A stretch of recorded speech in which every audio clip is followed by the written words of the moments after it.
নানি একদিন রান্না করছিল। হঠাৎ একটা ইঁদুর তার কাছে আসে। ইঁদুরটি বলে, নানি, আমি অনেক ক্ষুধার্ত, আমাকে খাবার দিবে? নানি বলে, এই নাও, এই খাবার তুমি খাও। ইঁদুর খাবার পেয়ে অনেক খুশি হয়। তখন ইঁদুরটি একটা সুন্দরী পরীতে রূপ নেয়। নানি অবাক হয়ে যায়। তখন পরী বলে, নানি, তুমি অনেক ভালো, তুমি আমাকে খাবার দিয়েছ। আমি তোমাকে 3টা বর দিব, তুমি কি চাও বলো? নানি বলল, আমাদের গ্রামে একটা সুন্দর রাস্তা বানিয়ে দাও। তখন পরীটি একটা সুন্দর রাস্তা বানিয়ে দিল। পরী বলল, তোমার আরেকটা ইচ্ছা বলো। তখন নানি বলল, আমাদের গ্রামে সুন্দর একটা হসপিটাল বানিয়ে দাও।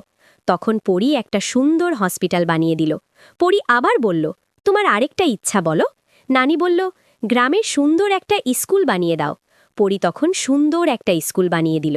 তখন পরীটি বলল, তুমি সত্যি অনেক ভালো নানি, নিজের জন্য কিছুই চাইলে না, গ্রামের মানুষের জন্য সব চাইলে। নানির জন্য সবাই লাইক সাবস্ক্রাইব করো।